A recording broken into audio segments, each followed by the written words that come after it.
You've heard it from Donald Trump. He says he loves Hispanics and that they love him.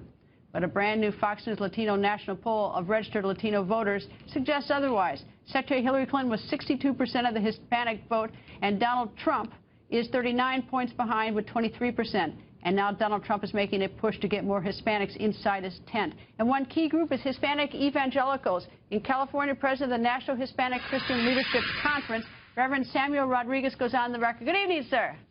Good evening. Thank you for having me. Nice to have you. Okay, so explain this to me. I tend to think the evangelical vote is usually Republican, and I tend to think the Hispanic vote is usually Democrat. So, tell me what's going to happen. Well, the Hispanic evangelical vote is very independent, very fluid. It's a vote that really reconciles Billy Graham's message of salvation through Christ with Dr. King's march of prophetic activism. What's going to happen? 23% is a far cry from 44% that supported George W. Bush. The Latino evangelical vote was instrumental in the election of George W. Bush because of his commitment to life and the biblical definition of marriage, religious liberty, and even immigration reform.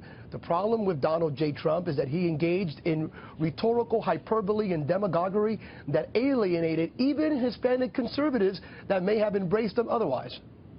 Does that mean then that those who were sort of on the fence before, evangelical Hispanics, are now moving over to the Democratic side of the ledger, and that now that Secretary Clinton will have those votes? Or can Donald Trump still get those votes? Again, all things are possible, right? But there's great angst. Even on the other side, there's great angst with Hispanic evangelicals and what is perceived as a Democratic Party that is becoming more and more anti-Christian and more secular and not defending religious liberty, but in favor of immigration reform. So can Donald Trump redeem the narrative with the Hispanic community? I'm a pastor. I do believe in miracles, but boy, this would really be a miracle. It would require a mea culpa. I'm sorry. Not all Mexicans, or the majority of Mexicans or immigrants that have come in here, are murderers and rapists. It would require some sort of reconciliatory, redemptive narrative coming from Donald J. Trump, and we have yet to see that. You know, it's just so confusing, though, because you see that if you say the Democratic Party is perceived somewhat as being anti-Christian, I don't know if that's fair or not. I don't think it's completely fair. And the Republican Party is seen as anti-immigration. I don't think that's completely fair either. And I just don't understand who's going to get this vote.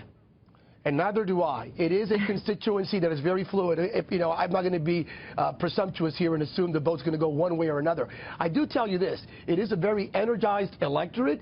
Hispanic evangelicals, out of the demographics of Latinos, we vote, and we are very active in engaging others to vote.